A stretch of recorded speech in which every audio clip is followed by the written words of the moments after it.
Assalamualaikum warahmatullahi wabarakatuh. Perkenalkan, nama saya Sri Wahyuni dari kelompok 6 yang akan menjelaskan mengenai pengertian teori belajar kognitif. Secara bahasa, kognitif berasal dari bahasa Latin cogiter yang artinya berpikir. Nah, dalam kamus besar bahasa Indonesia, kognitif berarti segala sesuatu yang berhubungan atau melibatkan kognisi atau berdasarkan pengetahuan faktual yang empiris. Nah, dalam perkembangannya, istilah kognitif ini menjadi populer sebagai salah satu wilayah psikologi ya, yang mana kognitif mencakup semua bentuk pengenalan yang meliputi setiap perilaku mental manusia yang berhubungan dengan masalah pengertian, pemahaman, perhatian, menyangka, mempertimbangkan, pengolahan informasi, pemecahan masalah, dan lain sebagainya. Nah, dalam istilah pendidikan, kognitif didefinisikan sebagai satu teori di antara teori-teori belajar yang memahami bahwa belajar merupakan pengorganisasian aspek-aspek kognitif dan persepsi untuk memperoleh pemahaman. Nah, teori belajar merupakan suatu teori belajar yang lebih mementingkan proses belajar daripada hasil belajar. Nah, teori kognitif pada awalnya dikemukakan oleh Dewey dan dilanjutkan oleh Jean Piaget, Colbert, dan tokoh-tokoh lainnya.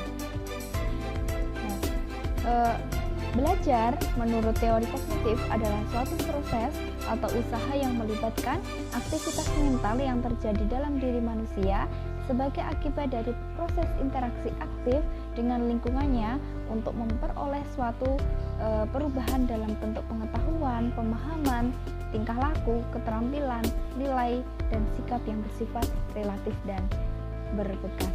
Mungkin cukup itu yang dapat saya sampaikan. Akan dilanjutkan oleh pemateri selanjutnya. Kurang lebihnya saya mohon maaf. Akhirul kalam, wallahu muwaffiq. Wassalamualaikum warahmatullahi wabarakatuh. Assalamualaikum warahmatullahi wabarakatuh. Perkenalkan, nama saya Lia Janatul Ma'wa, NIM 2061-940 dari kelas MPIB. Saya di sini dari kelompok 5 yang akan menjelaskan tentang tahap-tahap teori belajar kognitif. Menurut Piaget, ada beberapa tahap-tahap teori belajar kognitif, yaitu yang pertama, tahap sensori motor. Sepanjang tahap ini, mulai dari lahir hingga berusia 2 tahun, bayi belajar tentang diri mereka sendiri dan dunia mereka melalui indera mereka yang sedang berkembang dan melalui aktivitas gerak. Aktivitas kognitif terpusat pada aspek sensori dan gerak, yang berarti dalam peringkat ini, anak hanya mampu melakukan pengenalan lingkungan dengan melalui alat indinya dan pergerakannya. Dalam keadaan ini merupakan dasar bagi perkembangan kognitif. Selanjutnya, aktivitas sensori gerak terbentuk melalui proses penyesuaian struktur fisik sebagai hasil dari interaksi dengan lingkungan. Yang kedua, tahap pra-operasional. Pada tingkat ini, anak telah menunjukkan aktivitas kognitif dalam menghadapi berbagai hal di luar dirinya. Aktivitas berpikirnya belum mempunyai sistem yang terorganisasikan. Anak sudah dapat mengalami realitas di lingkungan dengan menggunakan tanda-tanda dan simbol. Cara berpikir anak pada peringkat ini bersifat tidak sistematis, tidak konsisten, dan tidak logis. Tahap ketiga, tahap operasional konkret. Pada tahap ini, anak sudah cukup matang untuk menggunakan pemikiran, logika, atau operasi. Tetapi, hanya untuk objek fisik yang ada saat ini, anak telah hilang kecenderungan terhadap animisme dan artificialisme.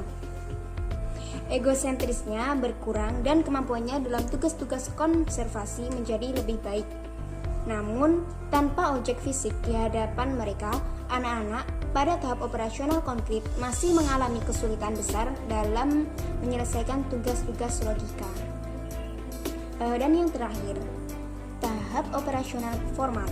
Pada umur 12 ke atas, timbul periode operasi baru. Periode ini, anak dapat menggunakan operasi-operasi konkretnya untuk membentuk operasi lebih kompleks. Kemajuan pada anak selama periode ini ialah tidak berpikir dengan pertolongan benda atau peristiwa konkret.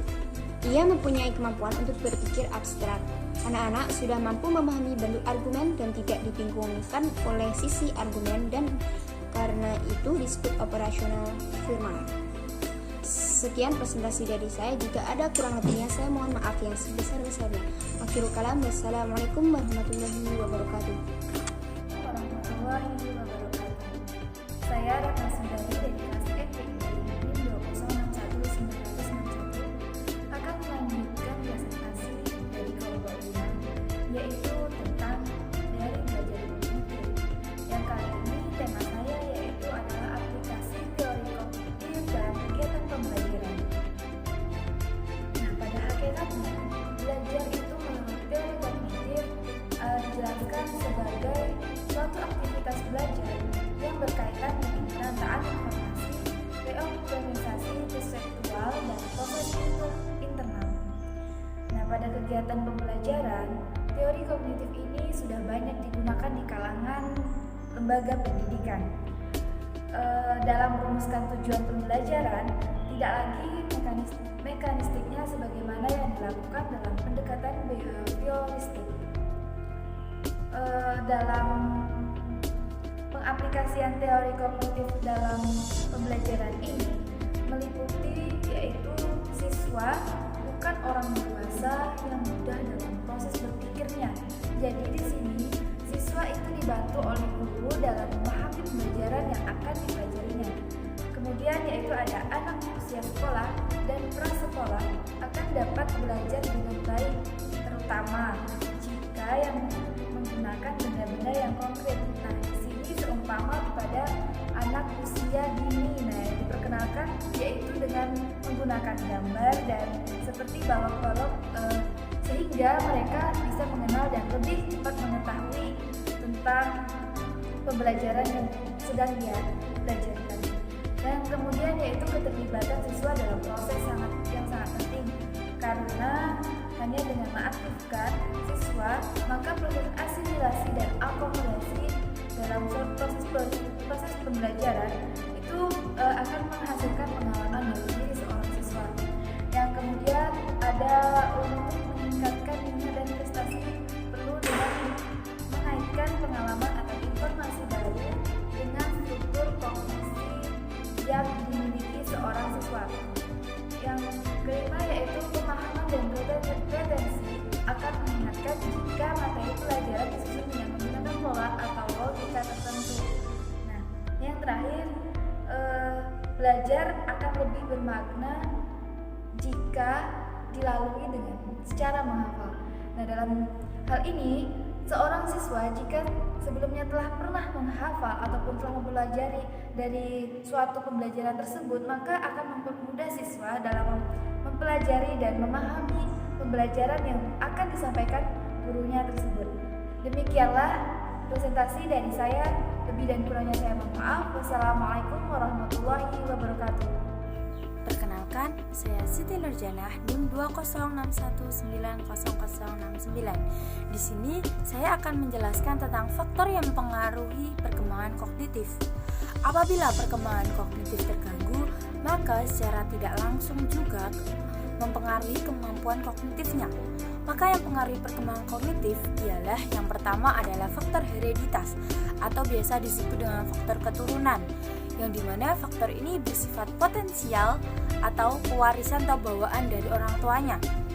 Yang kedua adalah faktor lingkungan, yang dimana lingkungan merupakan faktor eksternal yang turut membentuk dan mempengaruhi perkembangan individu. Yang ketiga adalah faktor kematangan.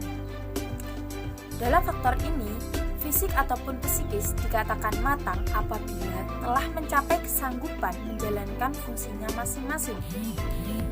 Yang keempat adalah faktor pembentukan. Pembentukan ialah keadaan di luar diri seseorang yang mempengaruhi tingkat intelijensi. Pembentukan dibagi menjadi dua, yaitu pembentukan yang disengaja atau formal dan tidak disengaja, yaitu pengaruh lingkungan. Yang kelima adalah faktor minat dan bakat.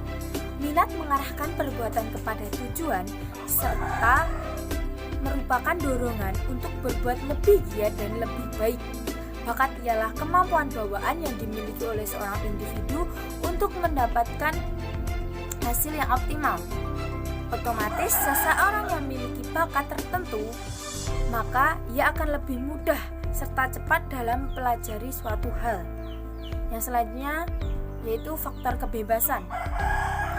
Faktor kebebasan di sini dapat dikatakan keluasan manusia untuk berpikir. Artinya, manusia dapat memilih metode tertentu untuk menentukan atau memecahkan masalah yang dihadapinya.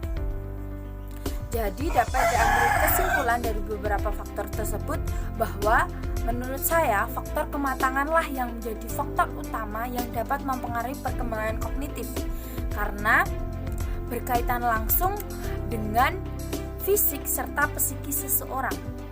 Selain itu juga faktor lingkungan jugalah sangat berpengaruh, yang dimana faktor lingkungan merupakan pengalaman dalam hal ini. Mungkin cukup sekian dari saya, bisa dilanjutkan ke materi selanjutnya.